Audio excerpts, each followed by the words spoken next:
আসসালামু আলাইকুম। আশা করি সবাই ভালো আছেন। যে জন্য লাইভে আসা, আমি খুব অসুস্থ। আমার জন্য সবাই দোয়া করবেন। আমি শুধু অসুস্থ না, আমার পরিবার, আমার ফ্যামিলিতে সবাই অসুস্থ। আমার স্বপ্নটাও অসুস্থ। সবাই আমার জন্য দোয়া করবেন। খুব কষ্ট লাগে। জীবনে যা করে আপন ভাবছিলাম, কাছের মানুষ ভাবছিলাম, সে তো 5-7 দিন অসুস্থ।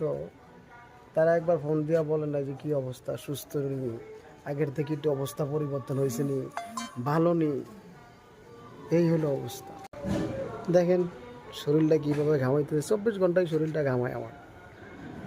আসল কথা হলো, দুনিয়াতে যার মা নাই তার কেউই নাই। নিজের জন্য খুব কষ্ট লাগে এখন যে আমার মা নাই। আমার মা থাকলে আজকে অবস্থা হইতো না। যাক, আল্লাহ যা করেন ভালো করেন। লাখো কোটি শুকরিয়া আল্লাহর কাছে। আল্লাহ যদি ভালো মনে করেন অবশ্যই সুস্থ হব। এতটুকু কষ্ট লাগে বন্ধু বান্ধবের জন্য। আমার একটা বন্ধু যদি আমার ফোন দিয়ে বলতো যে কিরে কি অবস্থা, এবং কি বালা মুসিবত, রাত নাই দিন নাই সব সময় আমি চাইতাম, পাশে থাকতাম। আজকে আমার বিপদ, আমার একটা ফোন দিয়ে কেউ বলে নাই কিরে কেমন আছোস, বাচ্চা আছোস, তামিরে গেছস, কেউ রে বলি নাই, কেউ জানে না। এই জন্য আমি একটা ভিডিও বানাইও দিছি যে আমি অসুস্থ, তারপরও কেউ আমার এই জায়গায় নাই। আসল কথা হইলো, বন্ধু সবাই হইতে পারে, ভালো বন্ধু সবাই হইতে পারে না। এই জীবনে একটা বন্ধুই পাইছি মন মতন,